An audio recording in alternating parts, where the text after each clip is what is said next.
Appreciate your time and appreciation for the video. On that Friday night, I arrived home before planned, as the Chicago conference didn't occur due to technical issues at the venue, resulting in its cancellation. The news came via email in the morning, and without informing Kate, I immediately booked a flight back. I thought it would be a nice surprise. Upon entering, the house was eerily quiet, not the usual sound of her being there. She had mentioned spending the night at her friend Sarah's place. The living room lights were off, no TV or music playing. I left my bag by the stairs and headed upstairs to change, still in my work attire. Her nightstand caught my attention. Two pricey men's watches were placed there casually. I picked them up, turned them over to see the engraving on the back, initials and a year. My hand trembled as I held them, the weight of it sinking in. I then put them back exactly where I found them. In the downstairs kitchen, I opened the refrigerator to find 6 unfamiliar beer bottles neatly arranged on the top shelf. I shut the fridge, paused, fetched my phone, and dialed Kate. She responded quickly with a chuckle already underway. I inquired about her location. She mentioned Sarah's residence, as previously informed. In the backdrop, music played and a man's laughter echoed, not through speakers but in the same room as her. I asked who it was. She disclosed it was Sarah's husband, present with them all. She promised to get back to me. The call ended abruptly. I stood frozen in my kitchen, phone clutched tightly, the hum of the fridge filling the air before heading upstairs.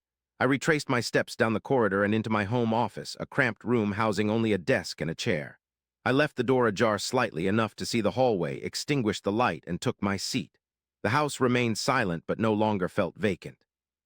Something unseen had taken residence. It hadn't revealed itself yet.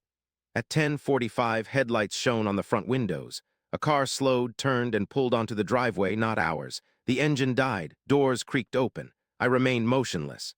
The front door unlocked, admitting Kate with her hushed laughter, accompanied by another man. Their footsteps echoed across the hardwood, heading directly into the kitchen above me. Cupboards were opened, bottles clinked together. The man commented on feeling at ease here, as if it was his home. Kate responded promptly, affirming that indeed it was, assuring him I wasn't a concern because I was in another city until Sunday. She confirmed this by checking the tickets herself. She stated definitively that I was precisely where I should be. My fingers gripped the chair arm tightly. They ascended minutes later, moved with deliberate slowness. They passed my office door without a second glance. The bedroom door closed. Music played, laughter ensued. I rose quietly, tiptoed down the stairs, and slipped out through the back door. The chill in the night air was more intense than usual. I strolled to the driveway and captured a photo of the gray Honda parked there with my phone, ensuring the license plate was visible. I chose not to re-enter the house. Instead, I circumnavigated the block, climbed into the car I'd earlier parked, and departed while the lights upstairs remained on. I opted for a roadside motel situated off the highway that night, characterized by neon lights flickering and curtains that never fully close. Sleep eluded me. I stayed seated at the edge of the bed until dawn, jacket on and phone in hand, replaying the photo of the license plate without browsing anything else. At sunrise, I purchased coffee from the lobby vending machine and returned to my room. A vehicle lookup service via private DMV provided the results using the plate number I'd photographed. Brad Collins, aged 38, lived roughly 20 miles from my residence. I inputted his name into a search bar, selected the first LinkedIn profile that popped up, and discovered he was a sales manager and married. His profile picture showed him grinning in a suit similar to one in my wardrobe, exuding the same self-assured demeanor and calculated expression. I navigated to Facebook. His privacy settings were lax. Images loaded swiftly. There was a photo of Brad with a woman named Laura Collins, along with their 2 children. A lake house and a family weekend posted just a week prior, filled with smiles, captions, and comments from friends. I continued scrolling until 3 months ago when a corporate event photograph occupied the screen.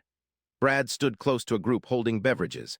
I zoomed in, identifying Kate behind him, leaning sideways, laughing and wearing a dress I remembered helping her fasten. I opened our synced Google Calendar and scrolled back to that same week. Her entry was still there, a marketing conference in Dallas. I closed the laptop and fixated on the wall until the motel room seemed smaller than its actual size. On Saturday morning, I returned home and parked in the driveway as if nothing had transpired. Kate was already awake, bustling through the kitchen in athletic attire, radiating brightness and vigor, as if the house hadn't been silent the previous night. She gave me a broad smile upon seeing me. She inquired about Chicago and mentioned she didn't anticipate my early return. I explained that the conference was terminated due to technical difficulties, and I flew back home on Friday evening. Her smile lingered slightly too long before she nodded in understanding. I then asked about her night at Sarah's. She responded it had been wonderful, filled with laughter until their sides ached. I merely nodded once without pressing further. She continued talking, filling the silence while unloading the dishwasher, never breaking her pace. Later that day, I informed her I would be working at the office all day on Sunday to complete a report and might extend my hours.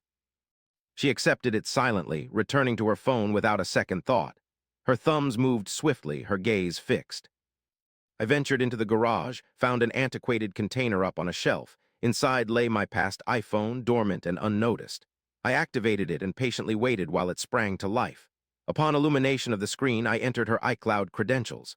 The password successfully unlocked it in one attempt, a testament to its long-standing consistency. Messages trickled in gradually, then flooded all at once. A conversation with an unknown number was selected. The most current message from her had been dispatched just 10 minutes prior, expressing that I would be absent for the day and permitting him entry. Her immediate response followed, brief and ardent. I secured the device and replaced it in its box before she walked into the garage in search of a beverage. On Sunday afternoon, I didn't venture far. I departed the house as promised, traveled 3 blocks and parked behind shuttered stores. From this vantage point, I could see the end of my street. I remained in the vehicle, engine switched off, phone screen down on the seat. Shortly after, a gray Honda rounded the corner and halted in front of my residence. It eased into the driveway as if making a familiar journey. The engine fell silent. The driver exited without hesitation and marched towards the front door. I waited 5 minutes before reversing onto the side street, parking discreetly and entering through the backyard. I unlocked the rear entrance quietly and slipped indoors. The house had an unfamiliar scent. Voices filtered down from above through the ceiling. I climbed the stairs, stopping at the bedroom door where a crack was visible. A single glance was sufficient. I snapped a picture with my phone, the shutter's sound echoing in the room. Kate shrieked and Brad recoiled as if scorched. I said nothing about their actions. Instead, I suggested they continue if they desired, reminding them that it was indeed my home.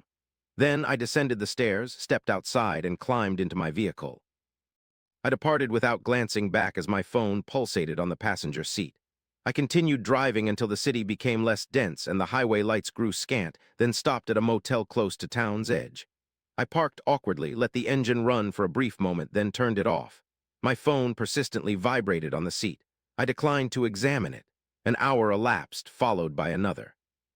The screen eventually illuminated with a message from Kate expressing remorse, clarifying that it wasn't as it seemed, and inquiring about talking.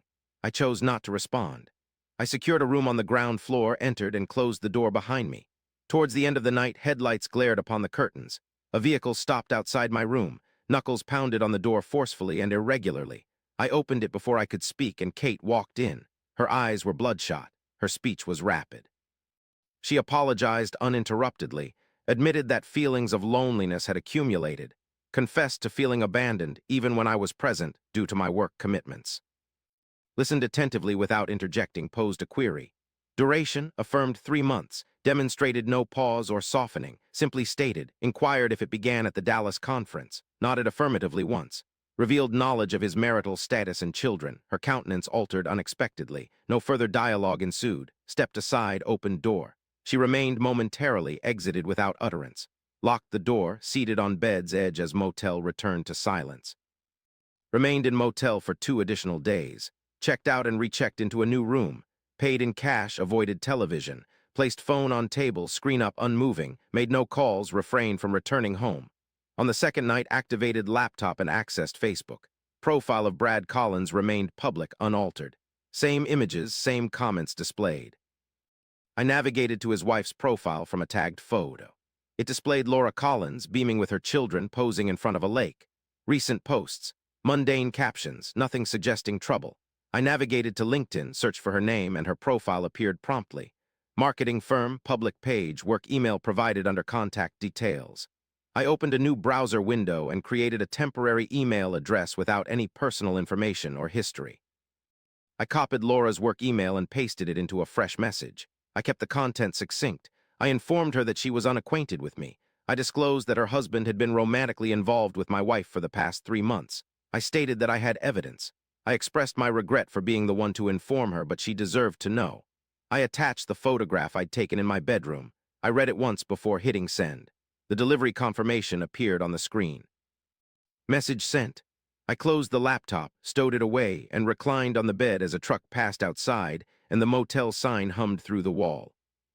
2 days pass, my phone rings in the motel parking lot displaying Kate's name. Without a greeting, I answer, hearing her hurried and tense voice. She informs me that Brad has ceased responding. His phone goes directly to voicemail. He's been blocked on all platforms, and she doesn't understand the situation. She inquires if I know something. I respond that I don't. She doubts my honesty. Her tone changes as she accuses me of secretly doing something, contacting someone aiming to destroy her life. I allow her to finish without interruption. Upon a pause, I ask if she truly believes I possess such power over a man who had made promises to her. The line falls silent. I remind her that our marriage was already ruined before I even knew his name. I explain that the only thing I did was ensure his wife learned the same truth I was forced to witness. I state that, if everything collapses upon the revelation of the truth, it wasn't strong enough to withstand it from the start. She sobbed out loud, not softly. She confessed her love for him, expressed regret, and stated unexpectedness of his disappearance. I informed her that he was a married man and a swift runner when his wife discovered the affair. I confirmed that this aspect hadn't changed. Before she could utter another word, I terminated the call and flipped the phone over on the car seat. A week elapsed with no communication from her. I vacated the motel and returned to the house during Kate's absence. Her belongings were partially sorted out, boxes lined up in the hallway as if she had been preparing for longer than she acknowledged. I left untouched any items that weren't mine. That afternoon, my phone buzzed with an unknown number. After giving it a moment, I answered. A woman identified herself as Laura Collins. Her voice was composed but weak, suggesting she was maintaining her composure through habit. She revealed she wasn't aware of my identity and was unsure about making the call. A week ago, she admitted receiving an anonymous message with images attached. Initially, she didn't believe it. However, she examined his phone and calendar, posed queries, and wasn't satisfied with the responses. That same evening, Brad left and hasn't returned since, offering little explanation. She didn't inquire if I was involved. It wasn't necessary. Instead, she expressed gratitude and admitted that she would have continued living the same life if the truth hadn't been exposed by force. She confessed to no longer pretending. The conversation ended without further comment. My hand still gripped the phone, the quiet living room surrounding me as it usually did, sunlight filtering through the windows as it often does. After that, no more messages or follow-ups were received. Only the silence resumed its dominance. 6 months later, in a tranquil office elsewhere in town, the divorce documents were signed. The house remained with me. For years prior to our wedding, the title was in my name, and there was no dispute about it.